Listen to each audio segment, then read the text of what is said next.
Hey, Katie, how are you? Hi, I'm great, Erin. How are you? I am fantastic. Thank you so much for joining me today to be able to have this little conversation. You're so welcome. It's such a pleasure to be here. Thanks for asking me.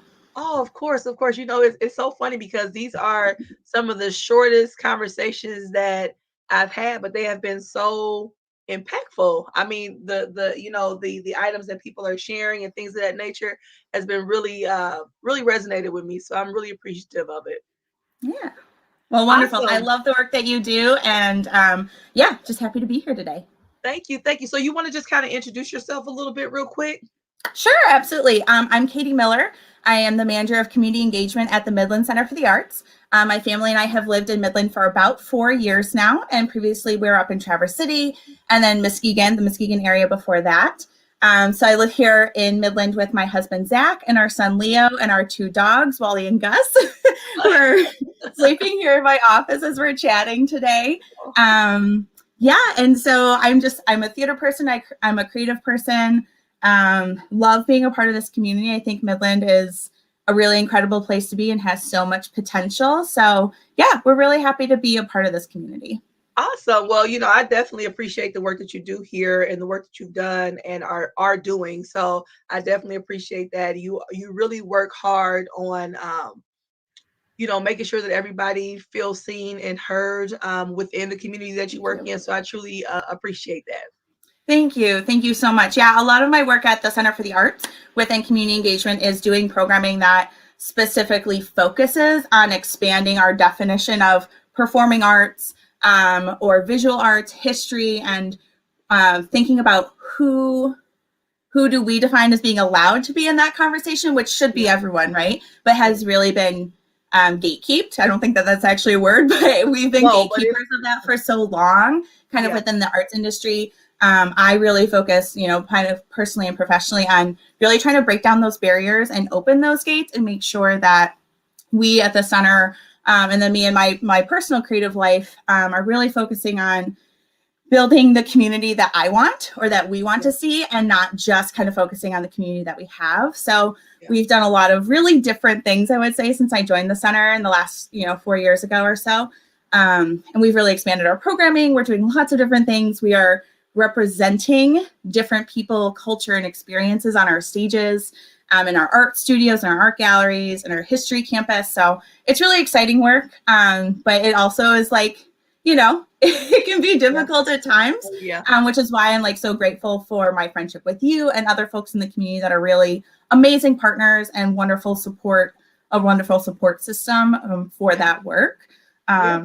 Yeah, but yeah, and I to say I'm like so grateful for you. I wanted to express that during our chat today, Oh, because I am such a huge believer in women supporting women and lifting each other up and supporting each other in their endeavors. And I'm really just grateful for the work that you do. And quite honestly, like your bravery in stepping into a space that is not always comfortable, and kind of opening the doors and allowing the rest of us to come into that as well. And so, yeah, I'm just really glad to like be in your orbit. oh, So thank you, that and Katie. building this, wonderful friendship and relationship with you. I'm really grateful for that. Oh, okay. I get so emotional. No, I appreciate that. I do. I appreciate that. You know, um, I think it's important to be intentional, right? To be intentional with your love, with your, like you said, your spaces. Be intentional with your work. Um, Even the work that pays us. We have to be into. It has to have some kind of purpose at the end of the day, right? And I think that's what you're doing is where you can go to bed at night and safely say, I impacted someone in some kind of way today. And I think that's important. I think we miss that in all of our lifespans, right? That we miss such big opportunities to really change the world. And and when I say world, I mean the world or my world, right? Or like the small All community right. around me. That's really important. So that leads me to my next question for you, or I guess I should say my first Sure. question is, what's something you wish you would have known at the beginning of your career? I mean, you've been doing this for some time, even though you've been here 4 years, you did it Yeah. somewhere else. Um, Yeah. what's something you wish you would have known? So I've been in the arts and performing arts industry for almost 15 years now Oh wow. professionally. And then as a performer and a volunteer before, for a long time before that. Oh, Um, you've been in plays too? I have, yes. Oh, I didn't know that. I started performing in musical theater when I think my first actual musical was like 5th grade, but the first really big one was in 7th grade. So I did Oh, 6 shows at my high school. I did a bunch of work with Muskegon Civic Theater growing up. And then my major in college was political science, but I doubled in communications and theater studies. So I oh, did a bunch of work in college and directing, stage management, oh. performing, production. Yeah. So I kind of Learning have a something like a new today. multifaceted Oh, arts awesome. career. That's cool. I get to And that learn something new. yeah, and that really led me actually into administration, because when I was getting ready to graduate, I knew I wasn't going to have a career as a performer. That's not really where things had taken me. Yeah. So I moved into arts administration, which is absolutely a necessary part of the industry, and not something actually that a lot of people talk about. So honestly, I think that's something I wish I would have known kind of coming out of college and moving forward, was that how important arts administration is, and like the people behind the scenes are. I think I had a sense of that from like a technical perspective, your lighting designers, your scenic designers, costumers, but the people that like raise the money, right, and make the decisions and make productions or make art classes possible, whatever that is. It's really it's a viable career path. I have found incredible work and passion within administration and making those opportunities possible for others. So I think 15 years ago, it wasn't something that we really talked about in like performing arts programs or theater programs. Yeah. And I really wish that someone had offered an arts administration class in my undergrad, or had talked to Hmm. me more about administration as a viable career path to still be really involved in the arts, to use my right brain and my left brain, because I'm Yeah. like very creative, but also very organized, and like, pretty like, I like order, I like Yeah. organization. Some people would say I'm bossy. I like to say I'm assertive. And that's okay. I like And to that's tell people okay. where to go and what to do. So I would make a really great director and stage manager. So Yeah. I actually wish that I had known more about the industry and more about Yeah. what the opportunities were. And I Sure. really try, and when I have interns that work with me, or I'm working with kids in particular, I like to talk to them about the whole spectrum of opportunities within our field, because I think people get really focused on kind of one part. And I think that goes for like when with you're in medicine or in science or Every career. everything, Yeah. right? Marketing, Yeah. you get kind of Yeah. focused on one thing, and you don't realize all of the possibilities that are available to you. Right. So yeah, I think that's Yeah. something I wish I would have known more about when I was starting out. Okay. Okay. Cool. Thank you for sharing that. So what would you consider to be one of your biggest failure? And what did you learn Oh, from it? Erin, this is hard. Because I think it's hard for us to admit when we failed. I would say, actually, I'm going to reframe this a little bit. Sure. I think at the time I considered this to be a huge failure, but as I have grown in wisdom and in years, I realized that it just was setting me up for more and better opportunities. So Yeah. when I was 23, I actually took over management of a 100-year-old historic theater Oh, in wow. Whitehall, Michigan. Yeah, which is on the other side of the state. And Wow. I was the manager there for 3.5 years or so. And I was so burnt out kind of at the end of that period of time that I just really couldn't continue on. I was working 80-hour weeks every single week. I was really Oh, the only wow. employee for about 9 months out of the year. Oh, my Um, goodness. and then during our summer stock season, I'd hire a bunch of people in, but like I was really running that place mostly single-handedly. And it was so much at such a young age. And we Yeah. weren't 10, 12 years ago, we weren't having these conversations about self-care and work-life Right. balance and ensuring that you are taking care of yourself, as well as, your professional and your personal obligations. So I chose to leave that job. And that was Yeah. really painful for me. And Yeah. I felt like it was a failure because I couldn't see it through to the end, right? Like it wasn't, I didn't feel like it was time to go, but I just couldn't handle kind of that stress Yeah. And and constant go, go, anymore. go. Yeah, Yeah. the constant go. And so I made a conscious decision to leave that Yeah. position. And it wasn't really what I wanted, but I felt like it was what was necessary. And for me, I like to see things through to the end. And Yeah. it felt like a huge failure at the time, that I was disappointing people in my life, disappointing my community, the other arts professionals that I had built amazing relationships with. Like stepping away from that felt like a huge failure. But after taking some time away, I took a little bit of a break, which was really necessary. I ended up moving up to Interlochen Center for the Arts in Traverse City and had an amazing professional experience up there, which really set me up for success and to come here to Midland. So, right, I don't necessarily like to say that everything happens for a reason, because I think sometimes that doesn't necessarily apply. Right. You can't always say that about everything. However, making that intentional choice and doing what was best for me at the time, I think led into much better and bigger things for me. But I'm still super passionate about that theater and about that community. And I have a dear friend that runs it now, and it was the right thing at the right time, I think, for both of us and for the theater. And it has just continued to be so successful since my departure. And I'm so grateful for that.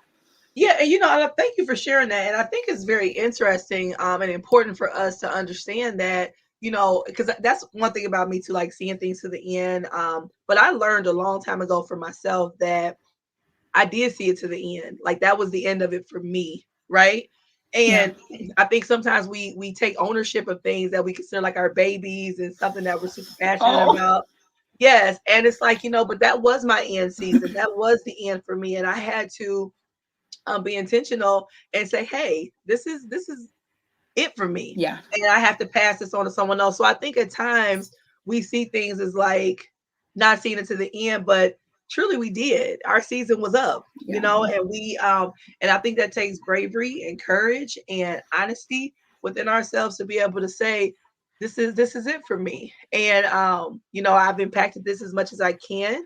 And now it's time for me to give it to somebody else. So I think that's exactly what I went through, and I think many people need to hear that and give themselves permission to move on, right, or take care of themselves, and say like, I've done all I can do in this volunteer position or this job or whatever it is, right, and it's time to pass the reins to someone else. Sometimes we're afraid of like, oh, my legacy won't be upheld, or they're going to change everything that I've done, but like, that's not necessarily a bad thing either. You set someone else up for success, hopefully, which is what I think my predecessor at the Playhouse did, what I did for Beth, who currently runs it.